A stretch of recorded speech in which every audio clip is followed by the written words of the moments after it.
Evening everybody. I wanted to do just an update, just to show you what I've been working on since my last update video.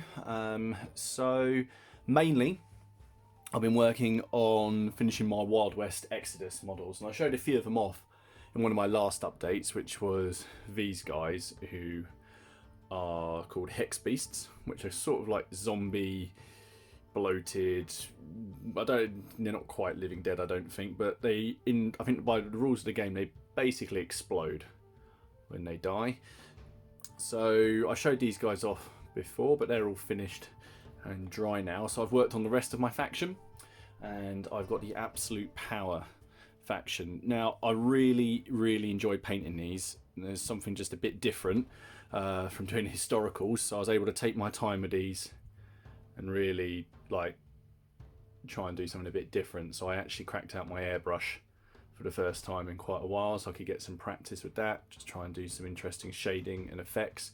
So here we have the leader of the posse, who's definitely not the Emperor from Star Wars, and I just love that pose. Now these are resin, but honestly it felt like I was working with plastic. These are really nice, really easy to fit together. And they took the paint really well as well. Obviously after soaking them and cleaning them up. She's like some kind of assassin. So I tried to give her sort of like a long denim coat.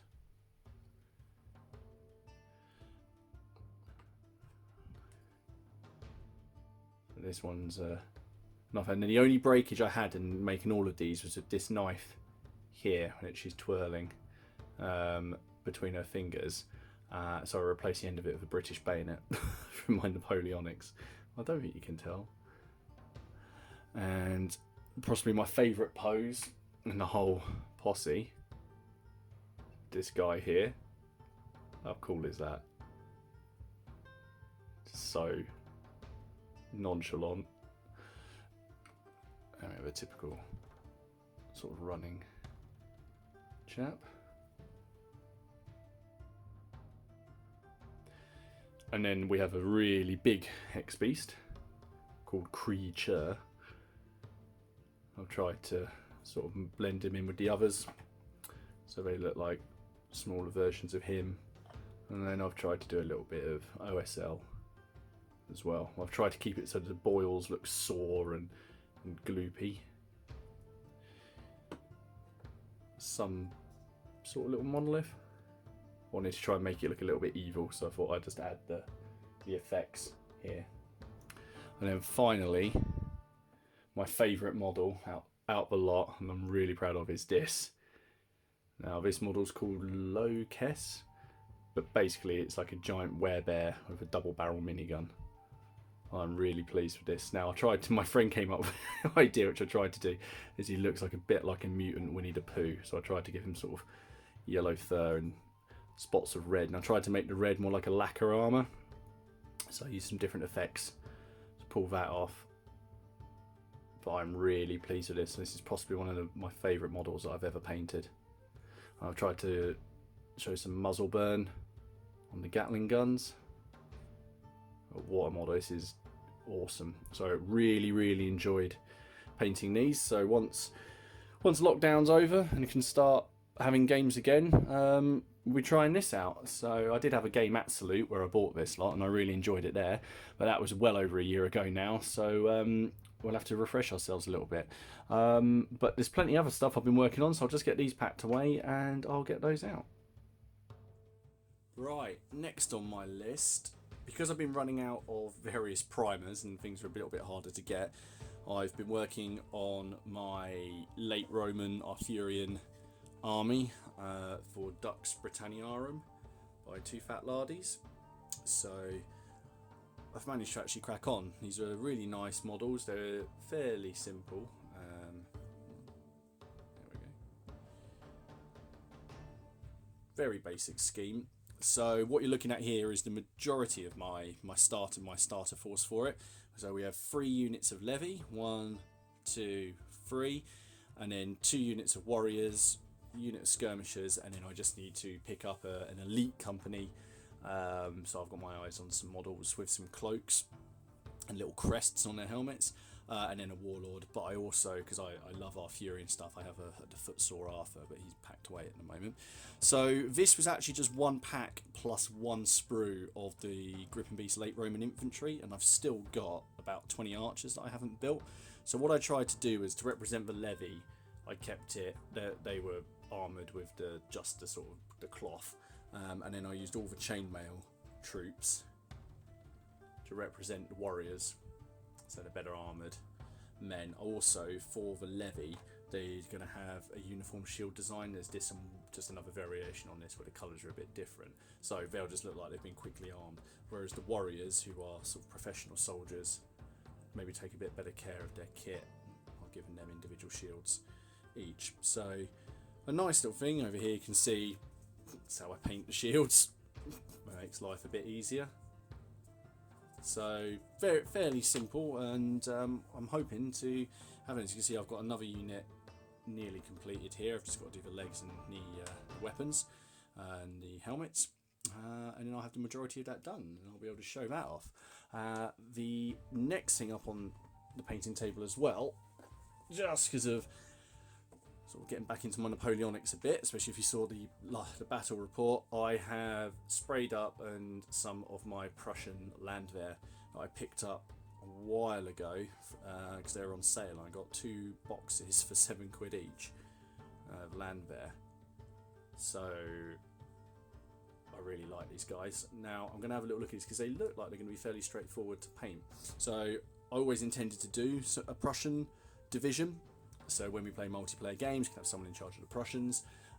So I've got 2 units of Landwehr to work through. So one of my goals for next week is to get the test base of these painted up, see how these go.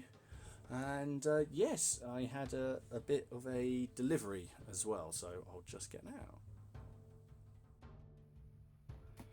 Okay, so been meaning to order this for a while, and the company that make it was doing a bit of a salute sale, so I thought, well, it's about time. So this is my 2nd edition stuff for Bushido, so sort of a Eastern skirmish themed game, miniatures game obviously, which is a lot of fun. It's probably got my favourite combat system in it for a game, and it updated to its new edition sometime last year, but I just hadn't got around to getting a new book. And as they were still posting out and as they were having a bit of a salute sale, I thought, why not? So this is the replacement deck for my faction, and I also thought, well, do you know what? I'm going to treat myself to some more models as well, and these are an entire team of Ronin. So there's some nice things here. I'll get these out in a second, some poses. But the main thing is the new rulebook, which is very nice, soft back.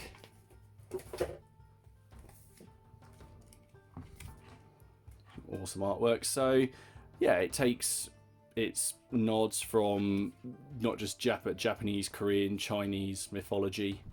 You've got multiple factions, so you have the snake clan, so they have sort of snake men, snake women, but also some cool samurai. My faction, the Cult of Uri, which is the undead faction, so you have undead samurai and farmers, wraiths, little girl who looks like she's from The Ring. Prefecture, your typical goody-goody, well, say goody-goody, but samurai. Savage Wave are your sort of gremlins, goblins, and oni. The Temple of Rokan are your sort of your monks, your Bushido monks on giant tortoises, and some guy on a bull. Young pirates, they're fairly new, but it's pretty self-explanatory. They're pirates. The Dissension, I haven't looked too much into these. I believe these are basically anthropomorphic eagles and other creatures. Silver Moon Trade Syndicate, who are effectively triad, and then the Ronin, who I've got. So not so. Oh, there's even more.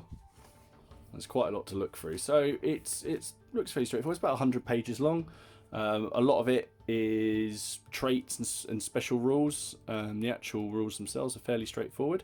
So it's just nice to get an update and some models to go with it. So let's have a look at these quickly. rather than doing a sort of full unboxing, I think what I'll do is actually just stick these together and show you. But this is Bachi or Baichi. I can't see the card properly, and this is the Ronin's servant. And from what I can see, he basically runs around making sure they've got all the kit that they need to fight. So I'm going to give these a bit of a clean up, and I'll stick them together and we'll have a look what they look like. Wow, well, they went together so easily. It's fantastic. So all of their models for Bushido are metal, which is something that I love. I think they're going to be a slight over-reliance on plastic these days, but there's something about metal models that I still love. So this is basically my entire warband for the Ronin. We've got 3 swordsmen, all of these are named characters, and then the guy at the back, but all of them are in really, really nice poses. So if we look at the first guy here, he is in, I've just tacked these on to the bases, but he is in that classic I'm about to slice you in half pose that you see in all the films.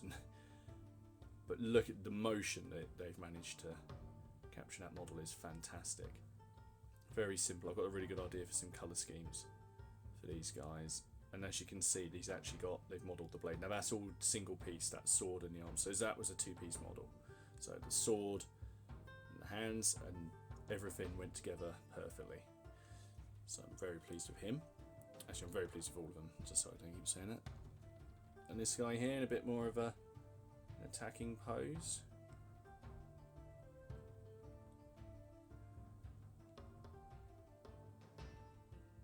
And possibly my favourite in here, just because of the pose, is this guy. So much detail, and with the wind blowing, taking the wrap around the katana. Again, you could do a really nice thematic base. I think that perfectly embodies the idea that we have anyway of a Ronin. So I'm not entirely sure how these function together as a warband yet. I think they synchronise with each other very well. I kind of went on the rule of cool, thought these look awesome, I'm going to buy them. And then this guy is their servant, from what I understand, and he basically wanders around the battlefield giving them extra weapons. I think they can take the bow and they can fire it. He pulls, like, he can heal them. He's rubbish in combat from what I've already seen of his card. But again, that lantern's good opportunity for some OSL lighting on there. What's quite cool is that mask there, the mask that you see in a lot of plays. I can't remember the name of it. Someone let me know. All of the undead are basically wearing those. So that's my Bushido purchase. Got lots more to still work on as well. I've got all my Wars of the Roses nights to get together before we can have our next game. I've also got my French Napoleonics to paint up. They're outside. Everything's been undercoated, so I managed to find some primer on Amazon.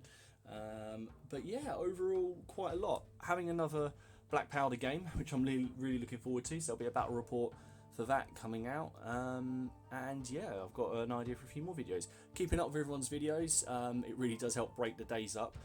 Even though I'm working from home, it's good to have something on while you're working. And yeah, I hope you're all well and staying safe. And I'll see you all again soon. Cheers.